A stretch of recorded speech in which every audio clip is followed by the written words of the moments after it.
Les doy la bienvenida al 22º evento de nuestro ciclo de homenajes del 2021. En esta ocasión es un evento dedicado al natalicio de Friedrich Hayek. El Club de la Libertad viene realizando homenajes una vez por semana hace ya varios años. La idea es tomar referentes del pensamiento liberal de diversas épocas y hacer una revisión de sus ideas teniendo en cuenta su natalicio. Antes de empezar, quisiera recordarles que pueden solicitar un certificado gratuito para socios mediante un formulario y con un costo de 200 pesos para los demás asistentes. Lo único que deben hacer es pedirlo a través de redes sociales. Otro de los beneficios que pueden adquirir siendo socios del club es un 20% de descuento en libros y en becas, así como otras cosas. El día de hoy se hace un homenaje a uno de los más afamados personajes del pensamiento liberal, un premio Nobel de Economía, Friedrich Hayek. Su nombre completo fue Friedrich August von Hayek, quien nació en Viena en el año 1899, en el seno de una familia acomodada.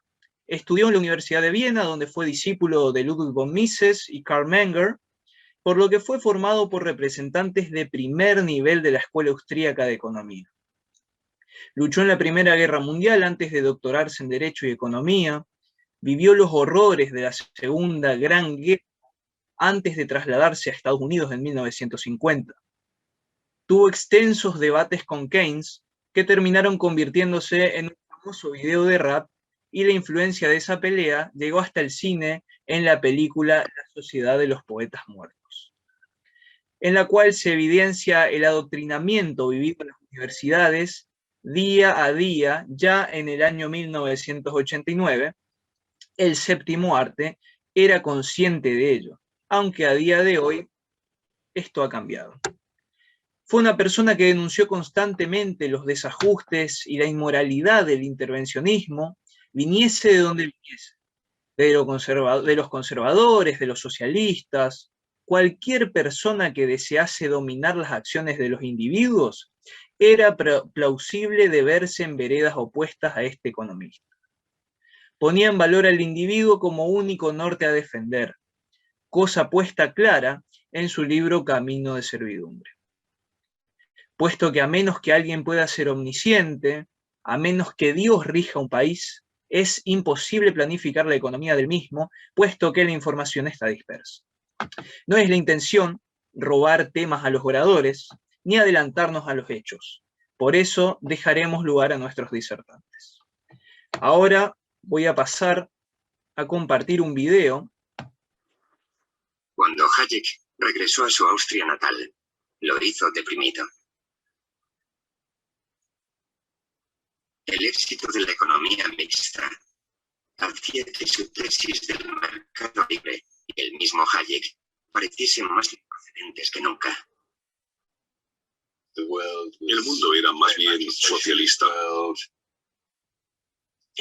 Sus ideas no estaban en boga. Nadie le concedía importancia alguna. Nadie estaba de acuerdo con él. Estaba solo. Hayek vio sus ideas rechazadas por el mundo académico.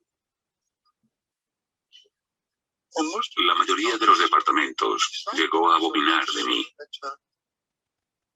en tal medida que aún hoy lo percibo. Buena parte de los economistas me consideraba un advenedizo. En 1974, Hayek veía cómo el mundo empezaba a marchar de acuerdo con su ideario. En cuanto a las corrientes de opinión se refiere,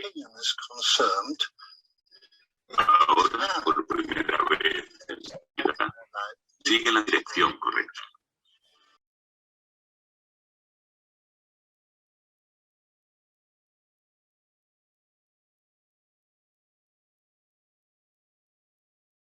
Un punto de inflexión en la batalla ideológica. La concesión del premio Nobel a Hayek constituyó una sorpresa. Sin embargo, la balanza empezaba a inclinarse en favor de Hayek en detrimento de Keynes. Me gustaría señalar que cuando era joven, solo los ancianos creían aún en la economía de mercado. En mi madurez, yo era casi el único que creía en ella. Y ahora tengo el placer de haber vivido seguido lo suficiente como para ver que los jóvenes vuelven a creer en ella. Y esta es una transformación muy importante. Hasta ahí entonces el video que acabo de compartir acerca, mejor dicho, introductorio de una parte de lo que vamos a conversar hoy, de quién vamos a hablar hoy. Así que lo siguiente es presentar a los oradores. En este caso vamos a contar con la presencia de Federico Sosa Valle, abogado y magíster en Economía y Ciencias Políticas, así también como es cofundador del Instituto David Hume. Y por otro lado con Marco Niveiro, quien es profesor de Historia y secretario del Club de la Libertad. En referencia a los tiempos de exposición, cada orador tendrá 15 minutos, a los cuales podremos agregar 5 más si es que hace falta cerrar la idea. Mientras tanto, los disertantes, mientras ellos van exponiendo sus ideas, ustedes pueden ir dejando sus preguntas o inquietudes en el chat. Así, al final de las exposiciones, se podrá abrir el debate conversatorio y se podrán contestar sus inquietudes. Antes de iniciar el evento, propiamente dicho, la Fundación reconoce y agradece el esfuerzo, tiempo y participación de ambos disertantes. Para participar del conversatorio, uno debe levantar la mano para pedir la palabra y esperar su turno. Bueno, esto no, me acabo de adelantar quizá. Bueno, ahora lo que queda es darle la palabra a Federico Sosa Valle para que inicie con su ponencia y posteriormente continuará Marco. Así que ahora me callo y lo escuchamos a Federico, ¿sí?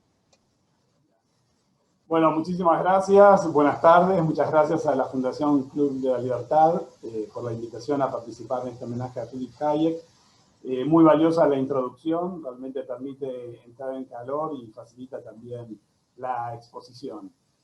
Bueno, yo creo que sí, el libro que realmente presenta una mayor actualidad y puede ser leído como si hubiese sido escrito para el momento presente de Friedrich Hayek, es Camino de Servidumbre, efectivamente, de 1944. Sin embargo, es un libro en el cual Hayek le trajo bastantes dolores de cabeza, bastantes contrariedades en su vida. Por eso vamos a recapitular un poco, como ustedes habían dicho al principio, Hayek había nacido en Viena, había estudiado primero Derecho y Ciencia Política. Su idea en realidad era ser funcionario público, ser diplomático, participar de la administración. Y tenemos en esta primera etapa 3 influencias de Hayek para destacar. Una es poco conocida a nivel del público amplio, pero que él sí la relata en algunas notas autobiográficas. Una es la de su primo lejano, Ludwig Wittgenstein. Wittgenstein también era austríaco y se dedicaba a la filosofía y a la lógica, y a principios del siglo XX había escrito, era discípulo de Bertrand Russell, y había escrito el Tractatus Logico-Philosophicus. Hayek relata que él de joven lo leía y lo releía con muchísima atención. La tesis de Wittgenstein en ese libro, en Tractatus, es acerca de los límites del lenguaje y los límites del conocimiento. Eso es algo que tiene mucho que ver con la obra entera de Hayek. Entonces Hayek abreva justamente esas ideas de los límites de la información, los límites del conocimiento y la investigación en el Tractatus de Wittgenstein.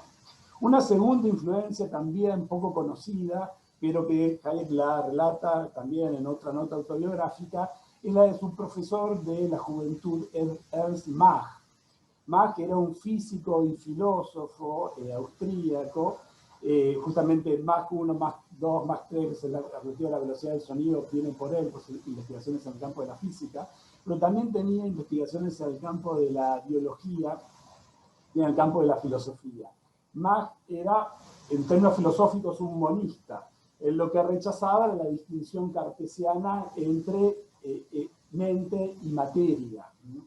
Entre res intensa y res extensa.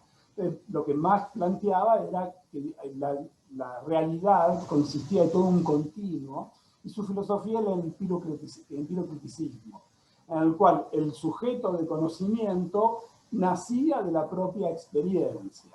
Eso también va a influir directamente en Hayek. Y Hayek se planteaba cuando ya había egresado su carrera como de abogacía y de ciencia política, si iba a ser, por un lado, o psicólogo, o se iba a dedicar a la economía. ¿Por qué se iba a dedicar a la economía? Porque cuando finaliza sus estudios, hace una estadía de estudios en Nueva York que dura un año, cuando tenía 23, 24 años, en el cual estudia estadística.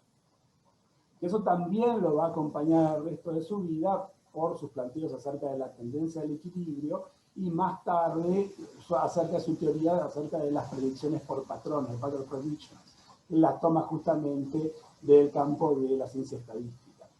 Pero cuando vuelve a Viena de Estados Unidos, se encuentra con Ludwig von Mises, integra su seminario, que lo comparte con Oscar Morgenstern, que justamente es el iniciador de la teoría de los juegos, y von Mises lo que le consigue a Hayek es un cargo en el Estado austríaco investigando en un instituto de investigaciones sobre ciclos económicos.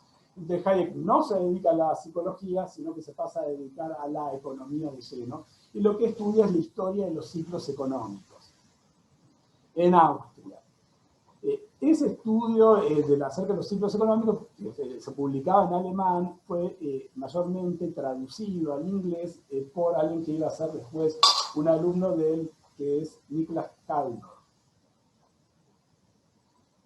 Es entonces que la obra de Hayek empieza a ser reconocida en Londres, lo invitan a dar una serie de 4 conferencias que están reunidas en el libro de Precios y Producción, y luego es invitado a formar parte de la London School of Economics, invitado por Lionel Robbins. En ese momento Hayek en realidad no era estrictamente liberal, estaba enrolado en lo que se conoce como el socialismo fabiano. Era un crítico de la economía de mercado, por eso la estudiaba y por eso estudiaba los ciclos económicos. Pero en su estadía en la London School of Economics empieza a virar hacia el liberalismo, empieza a reconocer que si bien la economía de mercado podía llegar a tener determinadas fallas, por ejemplo, justamente la parte de ciclos económicos, la parte de la economía monetaria, los ciclos de auge y depresión y demás, si bien es cierto que adolecía de todos esos inconvenientes, así y todo era el menos malo de todos los sistemas posibles y empieza, para sorpresa de sus camaradas, compañeros en la London School of Economics, a hacer un viraje hacia el liberalismo. Ese viraje al liberalismo termina cristalizado en el libro Camino de Servidumbre. ¿Qué plantea Hayek en Camino de Servidumbre? En primer término, la importancia del concepto del Estado de Derecho. El Estado de Derecho, que en alemán es Rechtsstaat, de ahí se toma el nombre, o que en inglés se llama Rule of Law, que puede ser traducido como gobierno de las leyes, imperio de la ley y demás, que consiste en una serie de instituciones y procedimientos a las cuales el Estado debe quedar supeditado en sus decisiones. Esos procedimientos, esas declaraciones de derechos y garantías que el Estado debe respetar frente al individuo, en Camino de Servidumbre es presentado justamente como un factor que le permite a los individuos planificar su propia vida. De ese libro está sacada la cita de cuanto más planifica el Estado, menos pueden planificar los individuos. Hayek lo que dice es, muy bien, la división de poderes, el proceso de formación de leyes, las constituciones, las declaraciones de derechos, lo que va a permitir a los individuos es hacer previsiones acerca del comportamiento del gobierno. Y eso le va a permitir a los individuos planificar sus propiedades y coordinar sus respectivos planes.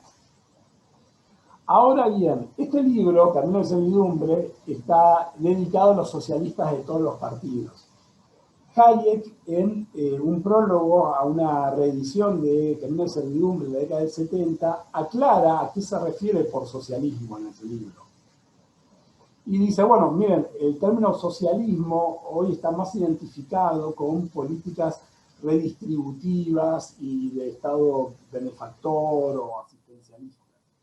Y Hayek dice que en realidad en 1944, cuando se refería al socialismo, él se refería principalmente a la planificación y dirección central de la economía.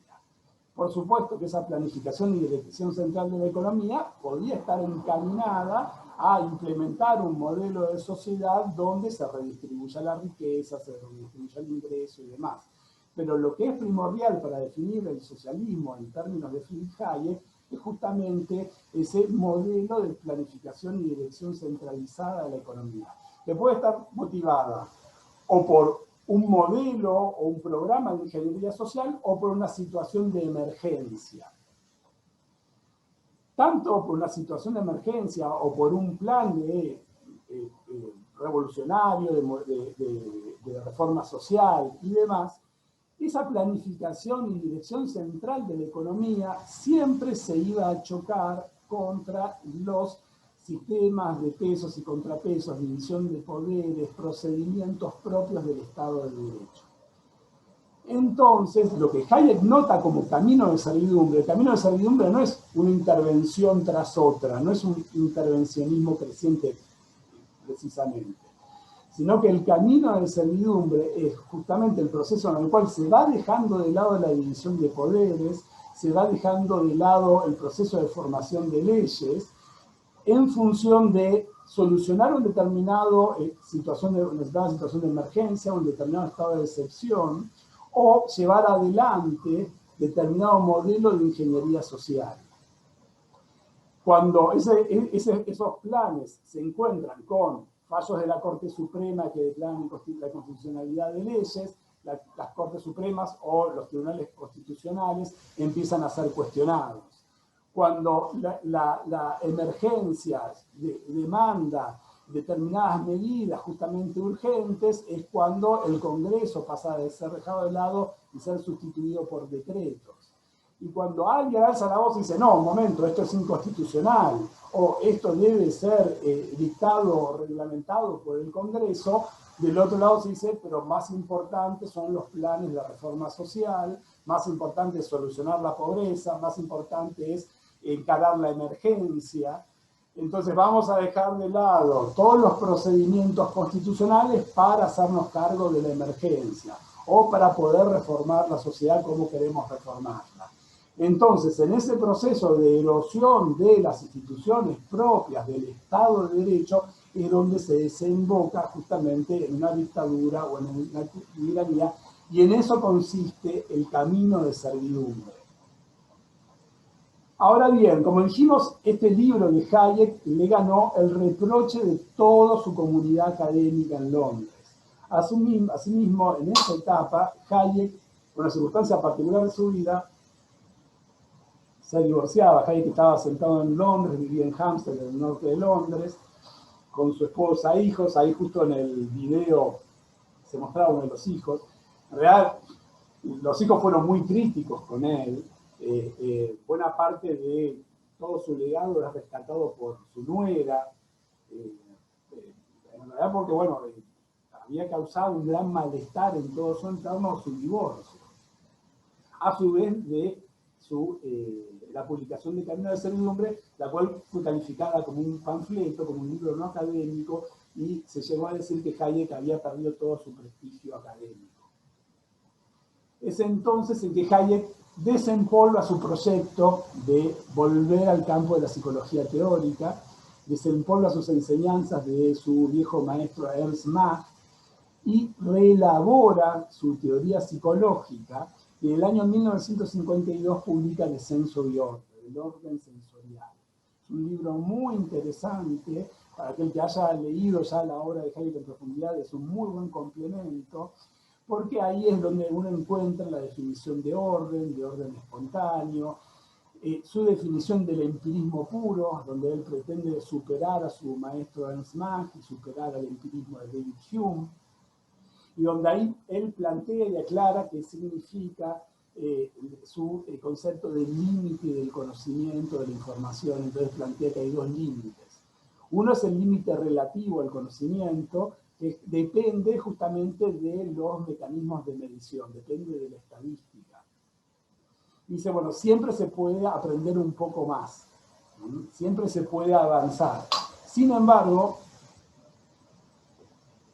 nos vamos a encontrar después en un límite absoluto que es el de justamente cuando llegamos a superiores niveles de abstracción. Bueno, no sé cómo estoy de tiempo, si lo estoy pasando, dígame. Puede continuar, si quiere más tiempo para poder cerrar su idea, continúe, no hay problema. No, si no podemos pasar al siguiente orador y después retomamos más adelante. A su gusto, como usted quiera. Si usted quiere eso, continuamos entonces con Marco.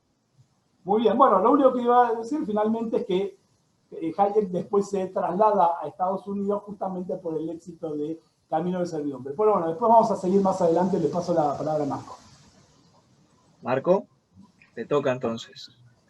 Bueno, muchas gracias, Guido. Gracias a la Fundación siempre por el espacio.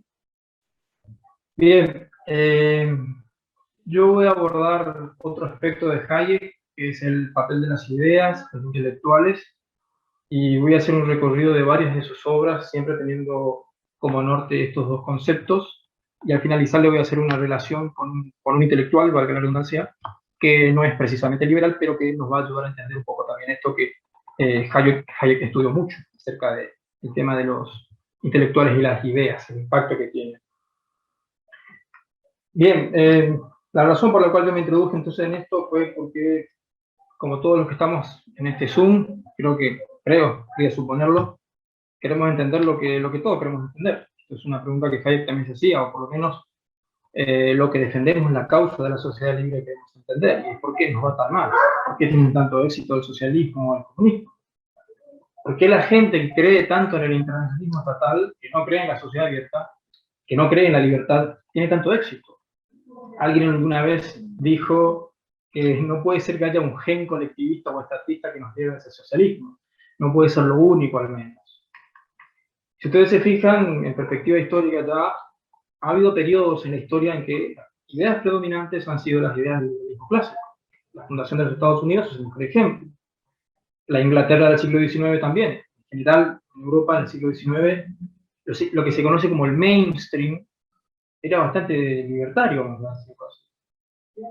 Si nos remontamos a los austríacos primitivos del siglo XIX, Menger, von Baber, personas que llevaron unas vidas relativamente cómodas, el primero como profesor de la Universidad de Viena y el segundo como ministro de Hacienda de Austria, y si hacemos una comparación con lo que fueron los austríacos del siglo XX, Mises, Hayek propiamente dicho, o Rothbard, no fueron personas que llevaron vidas especialmente buenas en el ámbito académico. Rothbard siempre dio clases en una escuela de comercio, nunca lo hizo en una gran universidad, ni tampoco tenía una gran cátedra. Mises tampoco llegó a tener un puesto permanente en la universidad. Mises ya incluso de muy mayor vivió de becas en Estados Unidos. Es decir, a diferencia del siglo XIX en que los paradigmas liberales eran el mainstream, el siglo XX ve una marginalización absoluta de la economía austríaca. De manera que entonces el economista austríaco se convierte como una suerte de leproso al que hay que negarle espacio en la academia, de que pueda incluso enseñar. A Hayek no le dejan enseñar en la Facultad de Chicago, lo redirigen al Departamento de Filosofía Moral y Política, cuando hasta ese momento toda su obra había sido una teoría económica, que luego, por supuesto, le valdría el Nobel, y ahí cuando de alguna manera se reaviva el fuego de la escuela austríaca en la década de los 70. Y bueno, Rothbard logra recién al final de su vida conseguir un buen puesto en la Universidad de Las Vegas. Solo para que tengamos en cuenta cómo van corriendo las ideas. Karl Marx es la prueba de lo que voy a tratar de desarrollar hoy en la perspectiva hayekiana. Ustedes saben que al final las ideas, la forma de cómo vemos el mundo, es lo que determina el tipo de instituciones que vamos a tener, el orden social, el orden económico. Marx, en ese sentido, es el mejor ejemplo del poder que tienen los intelectuales. Yo no sé si ustedes lo sabían, pero él no fue alguien que realmente trabajara en su vida más allá de haber escrito lo que escribió, vivía a costa de su mujer, de su amigo capitalista Engels. No fue una persona que realmente conociera en la práctica el mundo proletario. Dicen algunos que nunca pisó una fábrica. Sin embargo, sus escritos y teorías, porque no podemos negar que el tipo era obviamente inteligente, tienen un impacto enorme en la historia de la humanidad. Y esto también a la vez nos prueba que la teoría de Marx estaba equivocada, porque Marx era de los que pensaba que solo los factores materiales eran los que cambiaban el mundo. Materialismo dialéctico, un determinismo histórico, las ideas no importan, la filosofía no tiene ningún impacto en la realidad, está todo determinado por leyes históricas y factores materiales que se derivan incluso de la estructura de la producción y que también eso es lo que determina la conciencia de las personas. Tiene ahí una inconsistencia, porque al mismo tiempo podría decir que todo su trabajo como intelectual era hasta cierto punto inútil, pero bueno, después dice lo que tenemos que hacer es acortar un poco los dolores del parto para cuando llegue esa sociedad. Bien. La teoría entonces de que son los intelectuales al final y las ideas que los intelectuales ponen en circulación, lo que determina el tipo de país y el tipo de orden social, no es lo único claro, pero es un factor sustancial, ha sido muy investigado a fondo por von Hayek. Y Hayek rescata la función de las ideologías y de las ideas como el motor de cambio social y el cambio institucional. Hay un ensayo muy famoso, que no debe tener más de 18 taribias, que es Los intelectuales del socialismo, en donde en ese ensayo él plantea algo que nos va a ayudar a entender un poco el papel de las ideas. Ya en la primera querella ustedes pueden encontrar una pequeña frase que dice: el socialismo nunca en ninguna parte ha sido un movimiento de la clase obrera. De ninguna manera es una solución obvia para los obvios males que los intereses de esa clase necesariamente exigirían. Y agrega, es una construcción de teóricos que se derivan de ciertas tendencias del pensamiento abstracto, con el que durante un largo tiempo solo los intelectuales estaban familiarizados, y que requirió grandes esfuerzos por los intelectuales antes de que la clase obrera pudiera ser persuadida para que lo adoptaran como su programa. Esto también decía Lenin. Los obreros marxistas o los socialistas que quieren marxismo, en realidad no saben el marxismo. Hay que inyectarles el marxismo. Para eso se necesita la vanguardia revolucionaria que construya la idea. Y Hayek, hoy citaron, el disertante anterior habló mucho sobre, dijo algo muy interesante sobre Camino de Servidumbre. En Camino de Servidumbre hay una cita que dice, ya refiriéndose a la Alemania nazi, cuando habla de las doctrinas del nacionalsocialismo, donde Hayek dice que son la cima de una larga evolución ideológica. No estamos hablando de meses o años, estamos hablando de siglos, porque él dice, este es un proceso en el que han participado pensadores que ejercieron una gran influencia mucho más allá de las fronteras de Alemania. Y agrega que se piense lo que se quiera sobre sus premisas de partida. Lo cierto es que los hombres que engendraron las nuevas doctrinas, escritores vigorosos, han dejado la impronta de sus ideas sobre el pensamiento europeo entero. Desarrollaron un sistema con rigurosa consecuencia y una vez que se aceptan las premisas iniciales, no es posible escapar a su lógica. Es simplemente el colectivismo, libre de todas huellas de una tradición individualista que pudiera embarazar su realización. Lo que Hayek nos está diciendo, con esta cita, básicamente lo que ocurrió en Alemania, es que los intelectuales, durante más de un siglo, fueron demoliendo los principios fundamentales del individualismo que se había desarrollado, podríamos decirlo en la Edad Media, con el cristianismo, incluso antes, que se había consolidado todo esto, estas ideas del individualismo, con el Renacimiento a principios de la Edad Moderna, y que se fue desarrollando, podemos decir, con la Ilustración, y obviamente con la Ilustración escocesa, o liberalismo anglosajón, si lo queremos decir de otra manera. Luego ahí Hayek hace una diferenciación muy importante entre lo que él llamaba el liberalismo evolucionista, o el liberalismo clásico, digamos, era el liberalismo británico, y después estaba el liberalismo continental, racional o constructivista, que era el liberalismo francés. Bueno, lo que él nos dice es que toda esta demolición del individualismo que se había construido había llevado a un colectivismo, a un estatismo cada vez más creciente. Y siguiendo con el ejemplo de Alemania, que nos situamos a fines del siglo XIX, 1872, y no recuerdo, fue la unificación de Alemania por parte de Otto von Bismarck, que era un gobierno básicamente socialista. Mucha gente piensa que Bismarck era en realidad un capitalista que usaba un discurso socialista para captar a sus votantes. La verdad es que era un gobierno socialista. De hecho, él hablaba de su sistema como socialismo de Estado. Y obviamente luego de eso el país sucumbe ante el nacionalsocialismo, que todos sabemos que viene acompañado de una crisis, la crisis de posguerra, pero que también antes ya venía, si ustedes se fijan, de un esquema muy colectivista, que fue el que derivó, por un lado, en la unificación de Alemania, el sistema crónico capitalista que puso Bismarck en Alemania, el sistema de seguridad social. De hecho, Bismarck hablaba de socialismo de Estado para hacer a la gente dependiente del Estado, de manera tal que estén más dispuestos a apoyar el proyecto imperial. Algo de esto habló recién el disertante anterior. Y esa fue incluso la idea del sistema de reparto que tenemos hasta el día de hoy. Y ese sistema muy parecido se mantuvo en la República de Weimar. No sé si lo sabían, era un estado de bienestar bastante generoso, y de hecho, una de las razones por las que quiebra, más que las reparaciones de guerra, que obviamente son un gran costo, es porque no puede hacerse capaz, no pudo hacerse cargo del enorme gasto social, y terminó quebrando. Y claro, al colapsar esto también fue leña para movimientos populistas radicales de izquierda, como el nacionalsocialismo. También siguiendo con lo que decía el anterior disertante, porque están conectadas las obras en las que él trató con las que voy a tratar yo, hay otro componente muy interesante sobre los intelectuales que analiza Hayek en el libro La fatal arrogancia. Básicamente la tesis en ese libro es que el error fundamental del socialismo consiste en una arrogancia intelectual en que cree que tiene un poder de conocimiento que es mucho más profundo de lo que en realidad nuestra capacidad intelectual es capaz de percibir o de llegar a conocer en algún momento, pero nosotros sabemos que el conocimiento está disperso, por lo tanto es imposible la planificación central a partir de esas premisas, es decir, no tenemos el conocimiento suficiente. Entonces, el error del socialismo es la arrogancia, creer que uno puede conocer algo que no se puede conocer.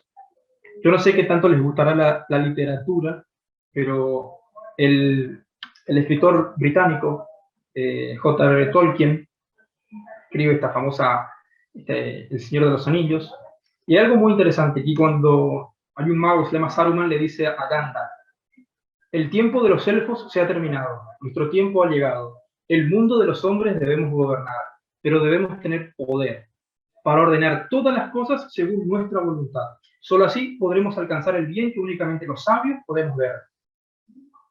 Este mago, de este personaje de Tolkien, es lo que Hayek llamaría un ilustrado continental, un constructivista, un racionalista, que lo que quiere es diseñar él todo el progreso, y quiere crear todo un orden desde arriba, y que para eso necesita el poder. Y que incluso dice, solo él, los sabios, esto es lo que podríamos llamar la clase intelectual, solo ellos pueden ver el bien. El resto es estúpido, tonto o es muy limitado. Y solo ellos tienen ese acceso privilegiado al bien y por lo tanto tienen ese acceso al poder. Y cuando tenemos poder, tiene que ser el poder entendido como coacción, porque en el fondo de eso se trata. Este es un planteo medio platónico. Platón planteaba esta famosa teoría del filósofo rey. Y Hayek, en cambio, nos dice otra cosa. Hayek, ¿qué es lo que nos dice? Dice, el orden liberal, dice Hayek, no depende de encontrar hombres buenos para dirigirlos, sino que hace uso de los hombres en toda su diversidad, en toda su complejidad. Algunos son buenos, otros son malos, en ocasiones son inteligentes y comúnmente son estúpidos, dice Hayek. El fin del liberalismo es un sistema que debe garantizar libertad a todos y no restringirla a los buenos y sabios. Porque para Hayek es imposible encontrar personas como las que pretende este mago Saruman, que teniendo un poder total van a ser capaces de ver el bien de los demás y armar un orden en el cual las personas van a conseguir su bienestar e incluso van a poder preservar su libertad. Eso es completamente imposible. Para Hayek, el orden liberal es desde abajo hacia arriba. Y reconoce a las personas como son y, por supuesto, lo más importante, desconfía visceralmente del poder. Creo que esta es la parte más interesante. Si hay una obra importante para mí que sintetiza y agarra todo el pensamiento de Hayek, yo creo que es Los Fundamentos de la Libertad. Y una de las premisas centrales que trata ese libro es que el credo liberal, dice justamente, el credo liberal es que son las ideas de los seres humanos, es decir, hombres y mujeres que trabajan en el mundo de las ideas, aquellos que gobiernan la evolución social finalmente. Es decir, cuando las ideas dominantes se instalan en la sociedad a través de algún determinado consenso, ese consenso permite a los políticos, porque sabemos que los políticos no son líderes, son seguidores de encuestas, inclinar el desarrollo institucional en una determinada dirección.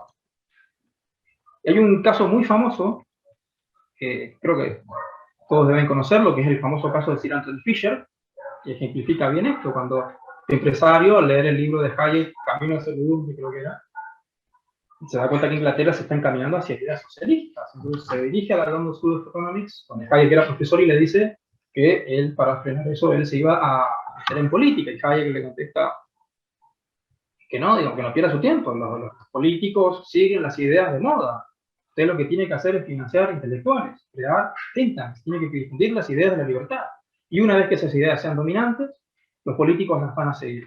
Y así es como se funda Atlas y el Instituto Economic Affairs, que luego, unos años más tarde, Margaret Thatcher va a reconocer a estas fundaciones, y a Fisher también, haber cambiado el clima de opinión intelectual para hacer posible la llegada de los conservadores bajo su liderazgo, digamos el liderazgo de Thatcher, y reparar toda la destrucción, bueno, que habían hecho las ideas de izquierda en Inglaterra.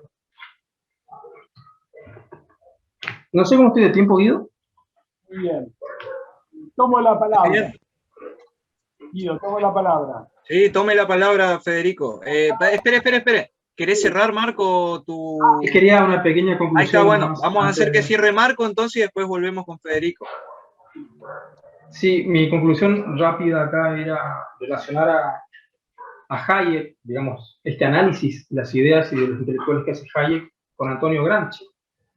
Yo creo que Gramsci, que es muy conocido por su teoría de la hegemonía, entendió, al igual que Hayek, que de lo que se trata es de cambiar cómo pensamos, cómo sentimos a través de los conceptos y las categorías de análisis que tenemos instaladas en nuestra mente. Porque Gramsci decía, no puede haber una revolución si no hay antes un trabajo de transformación de las conciencias. Y eso era algo que decía Gramsci, también Hayek. No lo decía tan así Hayek, pero él daba a entender eso en su análisis. Y esto es porque el poder de la coacción, si no tiene cierto nivel de legitimidad en la población, si no tiene cierto nivel de apoyo, digamos, para sostenerse, tiene que aplicar una violencia extrema y por lo tanto no se va a poder mantener en el mediano o largo plazo. Entonces, al menos ciertos sectores deben estar convencidos de que el comunismo o el socialismo es el cambio. Sectores relevantes de la población. Y luego también dice, toda revolución ha sido precedida por un intenso trabajo de crítica, de penetración cultural. Tomar la cultura, fíjense, Netflix y toda su progresización. Tomar los medios de comunicación. ¿Dónde están los curas tercermundistas que transmiten ideas marxistas? Y Gramsci decía, de penetración, de permeación de ideas, a través de agregados humanos que al principio van a ser refractarios y solo atentos a resolver día a día, hora por hora, y para ellos mismos su problema económico y político, sin vínculos de solidaridad con los demás que se encontraban en las mismas condiciones. Fíjense lo que decía Pablo Iglesias, que hace poquito sufrió un duro revés, pero creo que Pablo Iglesias, el líder de Podemos en España, entendió realmente cuál es el trabajo que hay que hacer para lograr que un país como España termine optando otra vez por la vía social. Ahora, si le resulta es otra historia, porque hace poquito tuvo un duro revés, pero de que el tipo está bien inspirado desde el punto de vista de la estrategia, yo creo que lo está. Y Pablo Iglesias dice, Gramsci comprendió que el poder de las clases dominantes no solo se ejerce mediante instrumentos coercitivos o relaciones económicas derivadas del proceso productivo. Es decir, si el Estado no solamente es el que le da a las clases dominantes la posición que tiene, porque el Estado protege la propiedad privada, si alguien amenaza eso, le manda a la policía, entonces eso ya no se puede amenazar y el orden sigue como estaba. Sino también a través del control educativo de la religión y de los medios de comunicación, que por lo tanto, la cultura es el terreno crucial de la lucha política.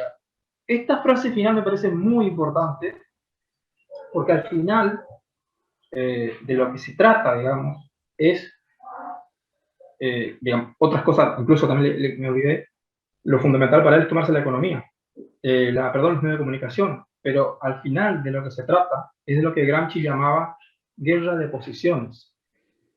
Gramsci decía así, tomar una posición y no retroceder, quedarse ahí. Entonces, yo creo que para que una sociedad permanezca con instituciones de un determinado tipo, las ideas sobre las cuales se sustentan esas instituciones tienen que ser las predominantes.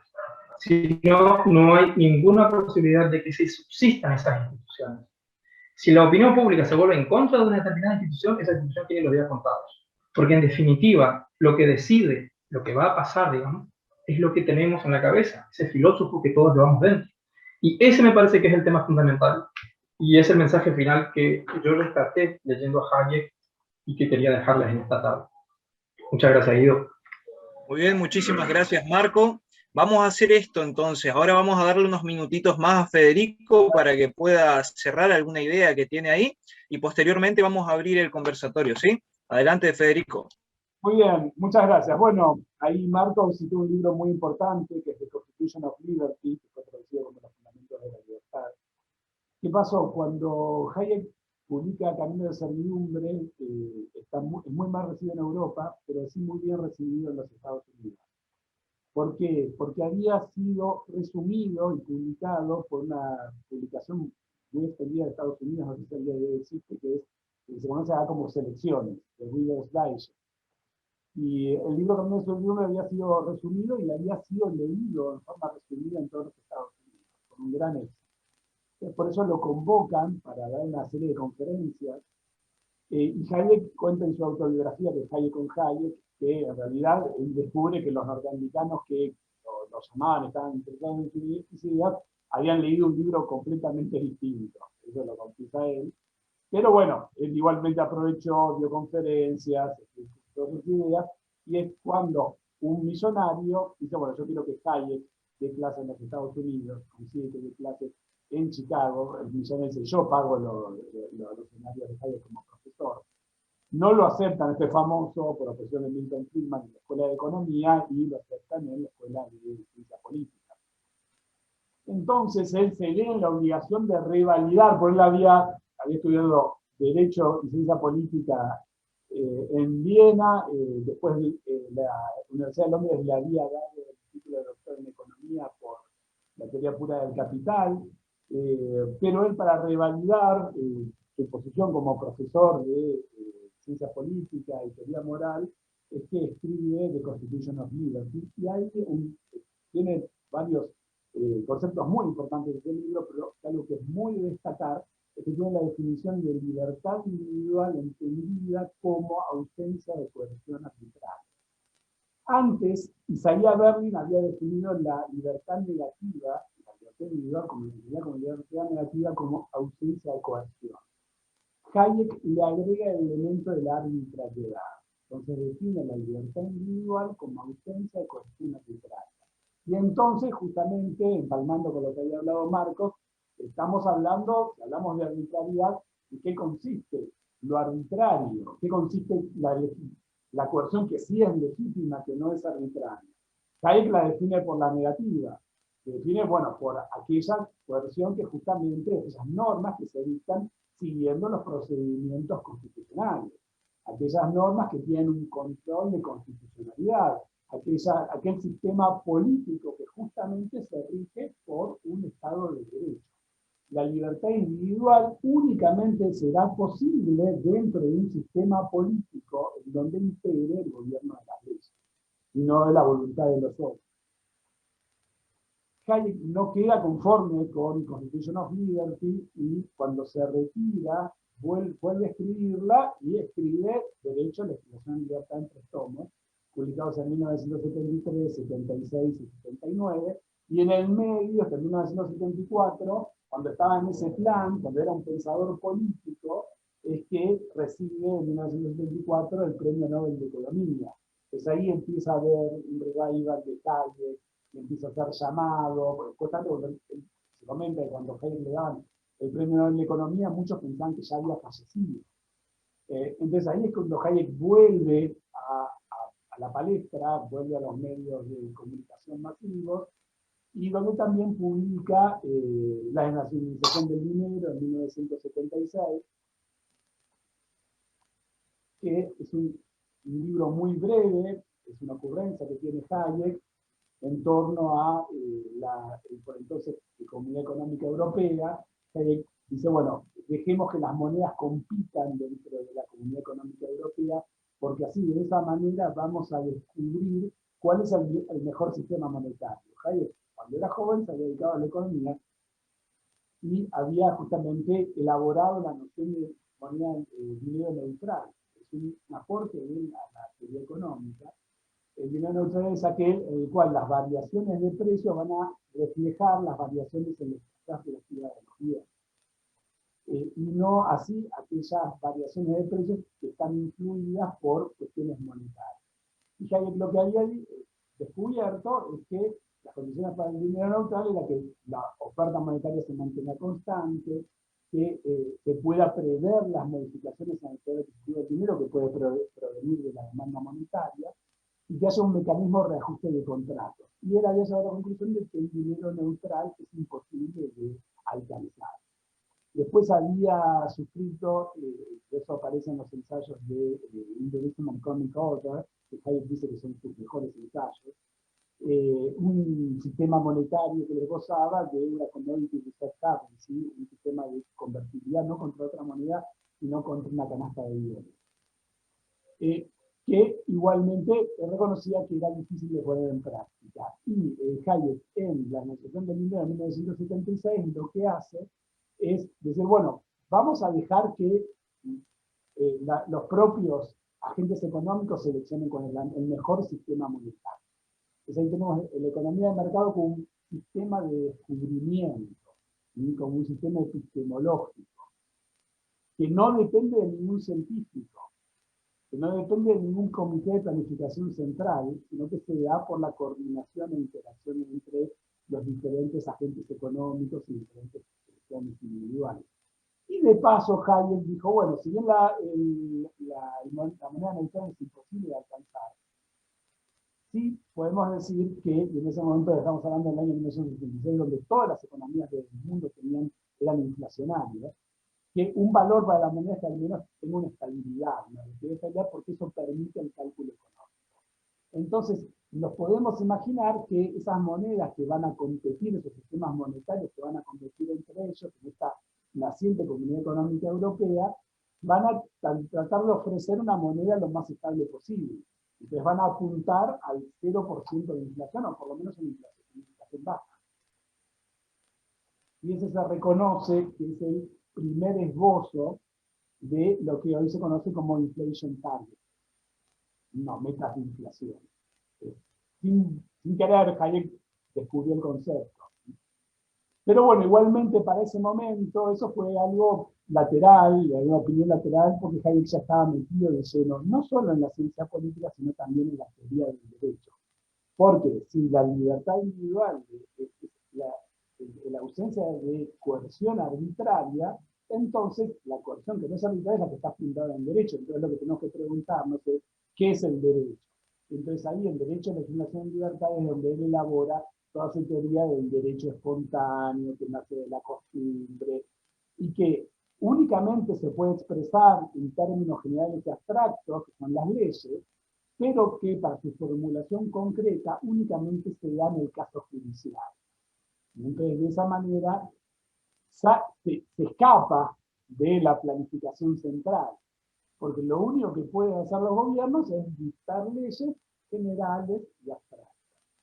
Y la regulación particular únicamente se puede dar por parte de los individuos que planifican, y si dos planes de vida colisionan, entran en una controversia, esa controversia va a ser solucionada en un juicio por parte de un juez, un tribunal imparcial, y ese tribunal solo va a acudir a la justicia, pero también a determinados principios de justicia que van a estar dados por sobreentendidos. Y acá tiene que ver también todo un fenómeno de consecuencias no buscadas. En la propia coordinación de diferentes planes se van formando diferentes hábitos, se van formando diferentes valores, y se va apareciendo determinadas nociones que se van adaptando y que van evolucionando. Entonces, el derecho no va a evolucionar por un cambio disruptivo de la legislación, sino que va a evolucionar marginalmente, incrementalmente, lo que Hayek en Derecho de la llamaba una crítica inmanente, que genera el derecho de los jueces, que va evolucionando de caso en caso. Bueno, más o menos acá, vamos hablando, bueno, Hayek, si bien la pasó muy mal a lo largo de toda su vida, tuvo una vejez relativamente feliz, reconocida no solo por su premio Nobel, sino también por toda una carrera que, no solo como economista, sino como significar políticos, filósofos políticos, filósofos de derecho también.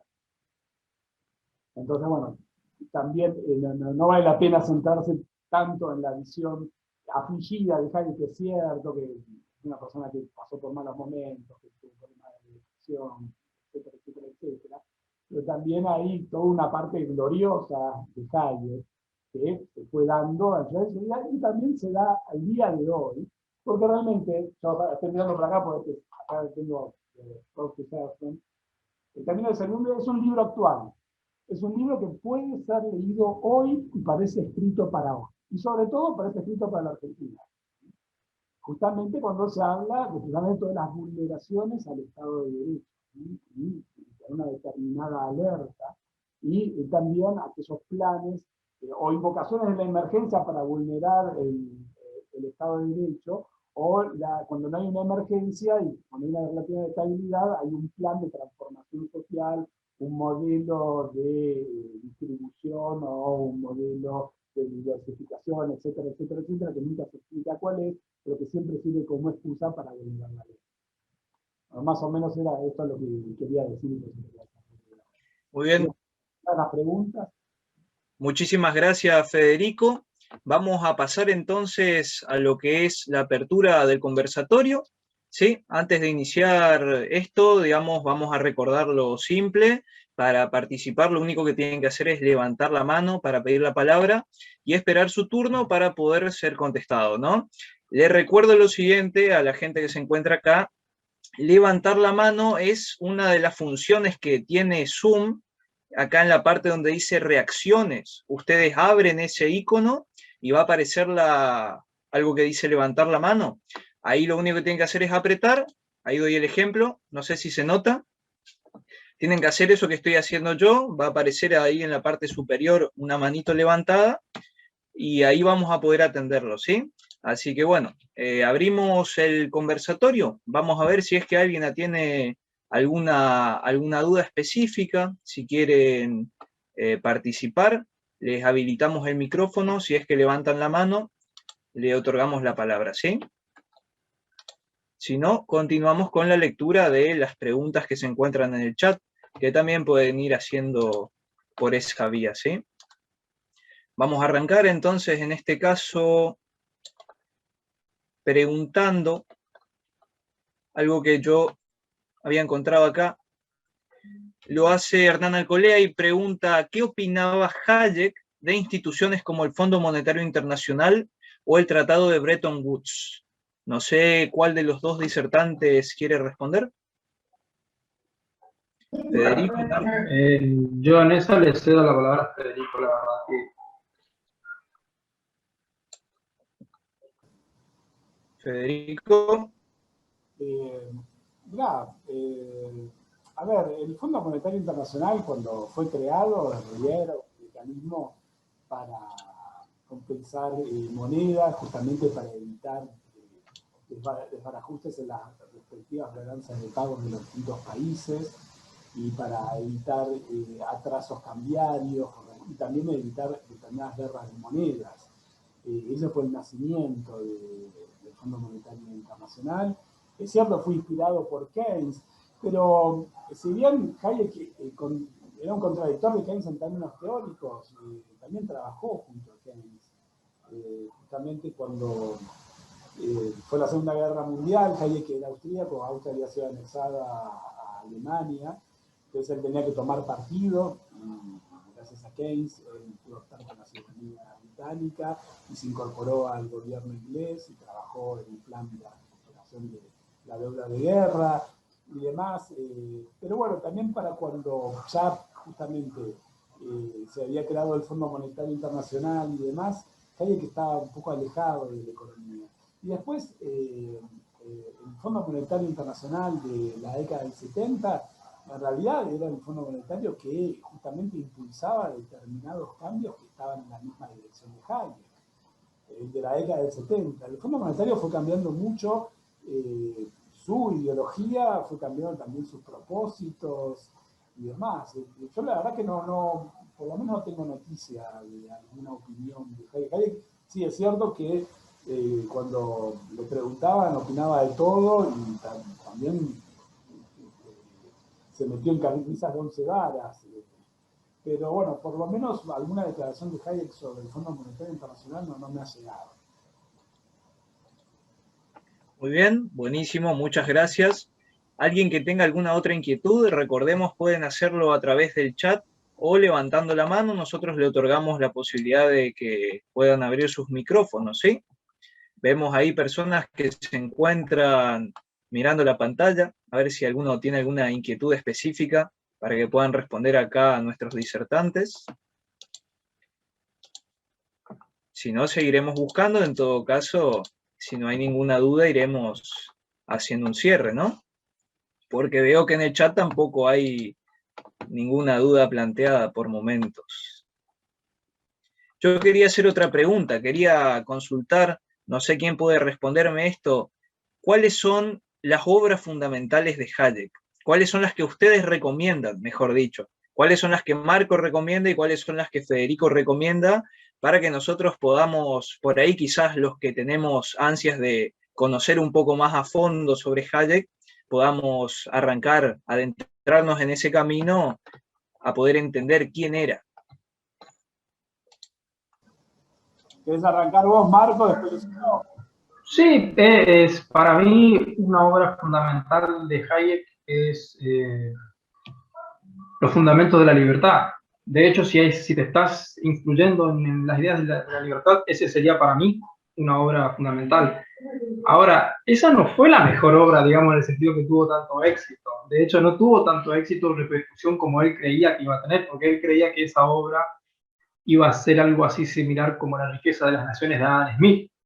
Pero, sin embargo, no fue así, pero yo creo que es una obra fundamental. Ahora, si con el tema que toqué hoy yo, el ensayo que él tiene, que son 17 carillas, los intelectuales y el socialismo, también va a ayudar a entender un poco lo que es la batalla cultural, si interesa. Esas son, para mí, grandes obras de él. Después están las obras clásicas de él, que las fui citando, como también las citó hoy Federico, que Camino Servidumbre, la arrogancia, etc. Pero para mí es Los fundamentos de la libertad, la gran obra de él. Federico. En mi caso, a ver, recomendado por el propio Hayek. Hayek decía que sus principales contribuciones, por ejemplo, la teoría económica, está en un libro que se llama Individualism and Economic Order, Individualismo y Orden Económico.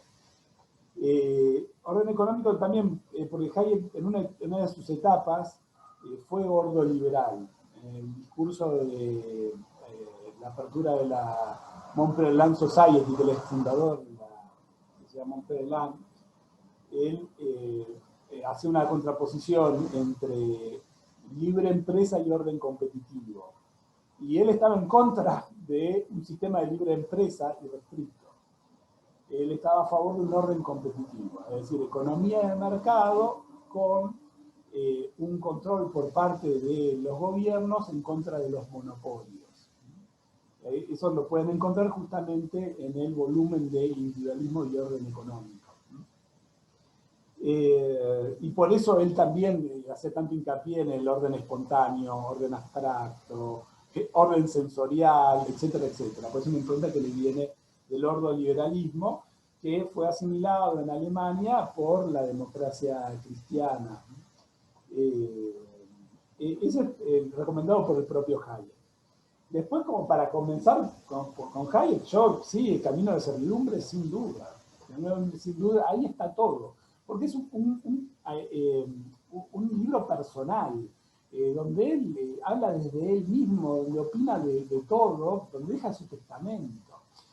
Y en su obra posterior, que es muy recomendable justamente, Constitution of Liberty, Los fundamentos de la libertad, Derecho, Legislación y Libertad, Estudios, que es una colección de ensayos, realmente tal vez lo mejor de Hayek esté en Estudios, donde hay un ensayo que se llama Degrees of Explanation, grados de explicación, y la teoría de los fenómenos complejos. La teoría de los fenómenos complejos es un ensayo que se estudia en todas las universidades del mundo, a nivel de posgrado. Tal vez ahí esté lo más exquisito de Hayek, el volumen de estudios.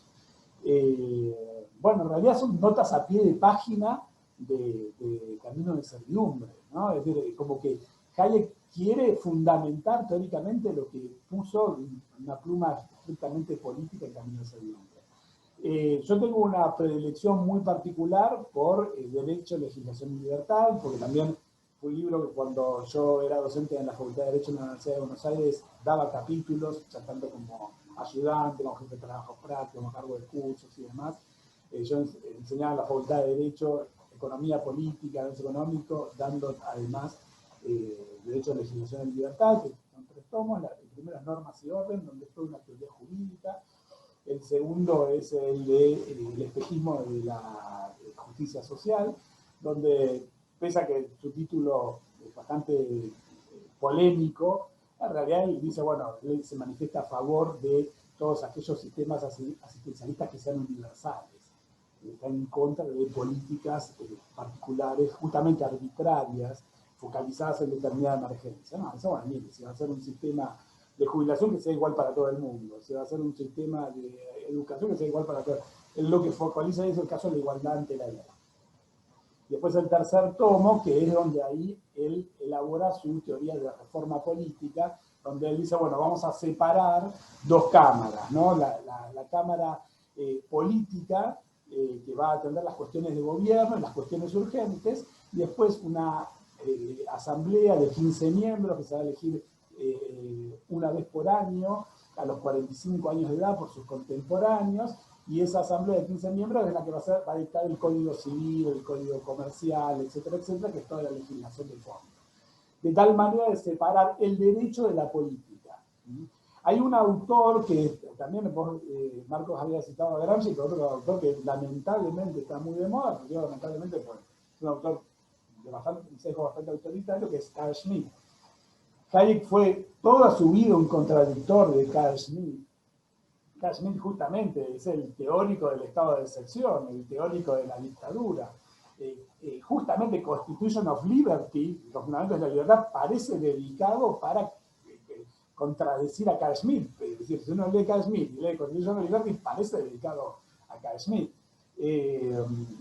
Pero justamente Carl Schmitt también estaba interesado en la separación de derecho y política, porque no quería juridizar la política. Hayek tiene un programa parecido, que justamente es separar el derecho de la política para no politizar el derecho. Lo que en las últimas décadas se conocía como el proceso de publicitación del derecho privado. Bueno, quería separar el derecho público del derecho privado, que para allá por darle diferentes, para que la política no invada el derecho, porque el derecho en definitiva son las normas de convivencia de la sociedad entre los diferentes individuos, y también el derecho es la salvaguarda que tiene cada individuo frente al poder del Estado. Porque justamente vamos a dictar leyes por las cuales vamos a tener normas de convivencia, vamos a aceptar por vivir en sociedad determinadas restricciones a nuestra libertad individual, pero esa restricción no puede ser arbitraria. Hayek, incluso en Constitution of Liberty, por lo señalo a Marco, tiene por ahí un pasaje que dice, bueno, ¿qué es la esclavitud? Bueno, un esclavo es el que cuando se despierta a la mañana no sabe qué va a hacer de su vida, no sabe cómo va a terminar ese día, porque está a la orden de un amo, justamente está bajo un poder arbitrario.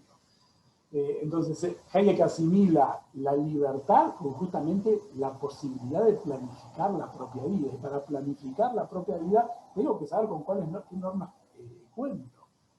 ¿Cuáles son las expectativas que puedo contar con respecto al comportamiento de los demás? Y entre ellos, el comportamiento de los demás, está el propio Estado. Entonces, por ahí va la cosa. Hay una pregunta acá que supongo que irá más a lo que Marco estaba hablando, de Roberto Rey, que dice, ¿puede ser el mismo Gramsci un modelo para que los liberales combatamos al socialismo que nos gobierna? Te pido que por favor respondas a esa pregunta de manera acotada. Vamos a ir haciéndolo de esa manera porque tenemos varias preguntas más para responder.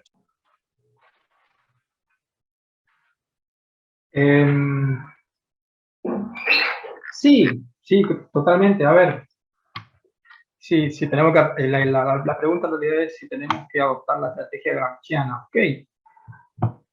Vamos a ver, hay muchas estrategias. Yo creo que así en general hay dos. Hay una que es más integradora, donde vos podés ceder ciertos espacios de tolerancia y vas juntando a mucha gente y con eso armás tu discurso. Y hay una postura que es un poco más dura, más ortodoxa, más cerrada, que es la que en realidad propone Gramsci. Fíjate, incluso en perspectiva histórica, la Iglesia Católica, por ejemplo, no dudaba en expulsar centenares o miles de personas por una discusión, y no dudaba sin misericordia, y fue así como triunfó. Stalin, que obviamente no lo comparto, decía, el partido se cura con las purgas, y así fue como funcionó, un partido de bolcheviques minoritario frente a los mencheviques que eran mayoritarios. ¿Y por qué triunfaron? Porque fueron duros, ortodoxos y serios. Yo sostengo la tesis que esta causa, si hay algo con que no se la debe defender, es con blanduras. Porque para blando ya tenemos a todos nuestros partidos políticos y por ejemplo la oposición. El discurso yo creo que debe ser duro, porque la gente te ve creíble, te ve en el brillo de los ojos, sos creíble. Y yo creo que eso convence. Porque si no, empezás a ceder un poquito de intervención acá, quiero decir, como estrategia, hay que aprender de las que funcionaron. Si empezamos a hacer una cosa que es un poco así muy amorfa, donde todo el mundo está contento, yo creo que ahí no tenés un discurso y al final, si es que querés gobernar, digamos, te convertís tomando un poco de acá, un poco de allá, un poquito de intervención en la banca, en el mercado, este sí, este no. Al final acabas teniendo lo que hay ahora, o sea, nada. Yo al principio, cuando cerré, quiero decir, les hablé de Pablo Iglesias. Pablo Iglesias viene del PC. Perdón, él no viene del PC. Pablo Iglesias fue purgado muchas veces dentro del PC. Él viene de una ala bastante extrema, que es italiana. Viene de gente que fue expulsada de la izquierda por ser moderados. ¿Y qué es lo que hacen? Crean un grupo con discursos duros y ese grupo es el que funciona después. Y es así como funciona y es así como se expanden después. Y si nosotros no tenemos claros los principios, si no somos capaces de discutirlos, porque hace un rato me preguntaba cómo hacemos para que la gente respete esta institucionalidad republicana, yo creo que todo se reduce a esta estrategia, creo que tampoco vamos a llegar muy lejos. Vamos a construir algo así muy blando, donde entramos todos, varios partidos, qué sé yo, hasta peronistas liberales que no sé lo que es eso, súmense a nuestro proyecto. Yo creo que eso tampoco significa que no podamos dialogar con ellos, justamente porque tenemos los principios claros, creo que podemos dialogar con ellos. Ahora mucha gente dice que esta postura, que es un poco más dura, te cierra espacios. Por ejemplo, si te vas al noticiero y te vas con una propuesta neocapitalista y te invitarán una vez, después ya no te invitarán más, o sea, porque le decís Estado no, todo individuo. Ya venimos con una corriente muy colectivista, la gente la tiene en su cabeza, entonces hay cierta reacción. Pero para mí es construir un discurso un poco cerrado. Esa es mi opinión. Muy bien, muchísimas gracias, Marco. Ahí también respondió la pregunta que hacía hoy el señor, si mal no recuerdo, Raúl Fabreu. Y acá le hacen una pregunta al señor Federico de parte de Fabio León. Supongo que ya la ha leído. Respóndala entonces, a ver. Gran amigo mío, Fabio, te saludo. Después hay otro de Ricardo Orellana sobre Hayek, sobre las normas civilizadoras y más. Fabio lo que plantea es si puede haber una utopía liberal. Yo creo que justamente el gobierno de las leyes es bastante utópico. Justamente pensar que políticos puedan administrar la cosa pública respetando las instituciones, bueno, es bastante utópico por sí. Lo que se imaginaron, por ejemplo, los padres fundadores de Estados Unidos, los federalistas y demás, era que justamente, como los hombres no son ángeles, iban a competir entre ellos por el poder, por un sistema de división de poderes, ¿no? Entonces, bueno, a lo mejor más que una utopía, también una determinada dosis de realismo, ¿no? Sí, plantea una utopía como un gobierno de las leyes, pero teniendo en cuenta que justamente los hombres no son ángeles. Si fueran ángeles no necesitaríamos gobiernos, y si necesitamos gobiernos, porque no son ángeles, y vamos a tener que aplicar justamente todo un sistema de incentivos entre los políticos para que ellos, compitiendo por el poder, en realidad tengan que limitarse mutuamente.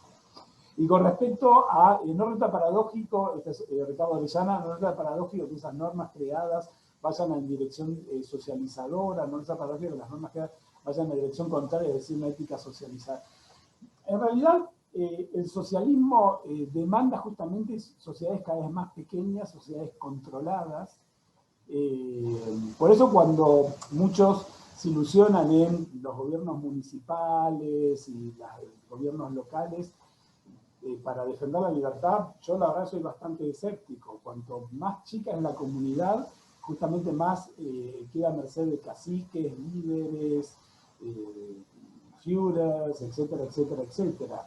Al contrario, yo digo también a los padres fundadores, a Jefferson y demás, en cuanto a que las sociedades extendidas son las que demandan normas generales para poder ser administradas, y esas normas generales son las que dejan espacios para la libertad. Entonces, cuando la sociedad se va extendiendo, y justamente la gran sociedad de Adam Smith y demás, es cuando se demandan justamente normas, cuando la sociedad se va haciendo más compleja y más extendida, es que para poder articularse necesita de normas abstractas y generales, y para ser conocidas por todos necesitan que esas normas abstractas y generales sean iguales a todos, porque si rige el principio de igualdad ante la ley, yo sé que las normas que a mí me gobiernan es las que gobiernan a mi vecino. Entonces, hay una distribución de la información acerca de qué es lo que dice la ley mucho más eficiente. Entonces, cuando las sociedades crecen, se desarrollan, se hacen más complejas, al contrario, se hacen más liberales. Obviamente, la tecnología hoy, que como lo vemos, todas estas plataformas que tenemos, se prestan para determinado control totalitario, porque justamente lo que van tratando esas tecnologías son usadas justamente para captar información y demás. Ahora, como decía Hayek de Sensory Order, sí, van a tener más información acerca de cuántos somos, cuánto estamos reunidos acá, que somos, 40, etcétera, etcétera. Pero no van a tener información acerca de cuáles son las normas que pueden gobernar una sociedad extendida. Eso únicamente se puede dar por el curso de la evolución. Entonces, ¿qué pasa? Cuando hay un proceso tendiente al socialismo, en realidad no estamos hablando de una evolución, sino de una involución. Entonces sí, ya puede venir por derecha o por izquierda, ya sea por los localismos, por un lado, por los particularismos, o por los sistemas totalitarios, justamente por el empleo de herramientas tecnológicas para el control social, ¿no? Por la tentación de hacer una planificación y dirección central de la economía en toda la sociedad. Va por ahí. Gracias. Muy bien, muchísimas gracias, Federico. Acá hay una pregunta que le hace Raúl a Marco, que me gustaría saber si es que puede contestarle. Le digo, pregunta, dice, comparte tu postura en cuanto a la firmeza, pero es fundamental en política el aspecto del prestigio para sostener esas posturas. ¿Cree que hoy Argentina carece de líderes con esa facultad? ¿Vos qué opinás? ¿Carece de líderes con esas facultades? Bueno, yo creo que el trabajo que está haciendo Javier Milei en este sentido, en muchas cosas no lo comparto, pero creo que el tipo realmente entendió lo que hay que hacer. En el sentido de que te aparece en la tele, un día está hablando de fútbol, después de sexo, de economía, de política, y te juega con un montón de cosas a la vez, hace sus propios shows, y el tipo sigue teniendo sus propios principios bien firmes. Sabe jugar y sabe mantenerse firme. Yo creo que sí tenemos ese tipo de líderes, y creo que todo el populismo en Latinoamérica está generando una nueva clase de jóvenes con este tipo de anticuerpos ya. Creo que sí. No sé, porque no soy analista político, si actualmente Argentina tiene un montón de líderes políticos. Simplemente pongo el caso de Milei y soy optimista para el futuro de que las generaciones venideras van a tener ese antídoto, creo. Ese es mi pequeño análisis que puedo hacer. Muy buena pregunta por lo demás. Muy bien, gracias Marco. Y vamos a hacer entonces quizá la que sea la última pregunta, si es que nadie más tiene nada para aportar, que le hace Marcelo Garay. Supongo que esta la responderá Federico. Dice, Hayek apuesta por restringir el papel del Estado al mínimo. El Estado no soluciona la crisis, sus intervenciones las causan. ¿Cómo abordaría hoy Hayek la crisis económica ocasionada por la pandemia? Muchas gracias. Bueno, una aclaración, no, el que brega por un Estado mínimo es Nozick. Hayek no. Hayek le reconoce bastantes funciones al Estado, no habla de Estado mínimo. Sí habla justamente de un Estado sometido a normas, ¿no? Eso es fundamental. Y normas con un principio de igualdad ante la ley. Entonces, después de empezar la discusión democrática acerca de cuáles eran las competencias del Estado, pero lo que pasa es que para que justamente el gobierno respete el Estado de Derecho, el gobierno de las leyes, se va a ver impedido de una planificación central de la economía. Pero lo que sí está reñido con el Estado de Derecho es la planificación central de la economía. A lo que se opone Hayek es la planificación y la dirección central de la economía y todos los aspectos de la sociedad. Porque Hayek dice, una vez que usted regula la economía, son los medios de producción y demás, empieza a regular, para regular los medios de producción va a tener que regular la demanda de los bienes de consumo y demás, y empieza a regular todo, justamente en eso consiste el camino de servidumbre. Pero sobre el tema de la pandemia, dice, miren, olvídese de un estado de excepción, olvídese de una emergencia. Las medidas que tenga que tomar, va a tener que convocar al Congreso, va a tener que debatir, el Congreso sancionará las leyes que sean necesarias. Estas leyes deben justamente cumplir con los dictados de la Constitución Nacional. Y si la Corte Suprema declara la inconstitucionalidad de una ley, el Poder Ejecutivo deberá acatar ese fallo. Y esa sería justamente la recomendación respecto a la pandemia. Y después, después el gobierno tendrá su autoridad sanitaria, etcétera, etcétera, etcétera, pero justamente los procedimientos deben ser guiados por leyes debatidas en el Congreso y leyes sancionadas conforme a los principios, derechos y garantías contenidos en la Constitución Nacional, Bill of Rights y demás. Esa sería más o menos la respuesta. Bueno, muy agradecido por la convocatoria, muy interesante el encuentro. Creo que hemos hecho un homenaje a Hayek, realmente. Así por mi parte, muy bien. despidiendo. Buenísimo. Vamos a ir cerrando entonces porque lamentablemente el tiempo se nos ha ido. Ha sido un encuentro muy placentero para todos. Obviamente desde la Fundación queremos agradecer a ambos disertantes, tanto por el tiempo como por la información que nos han brindado, y también a todos los participantes que se encuentran del otro lado, quienes han intervenido de manera bastante dedicada para que puedan responder las preguntas y seguir abriendo el espectro del debate. Así que muchísimas gracias a todos, reitero el agradecimiento y les recordamos que el próximo homenaje se realizará el sábado 14 de mayo por esta misma plataforma a las 18 horas y el tema será sobre la independencia del Paraguay. Así que con esto cerramos. Un agradecimiento a Federico y a Marco y a todos los que se encuentran del otro lado también. Los esperamos la próxima. Hasta luego.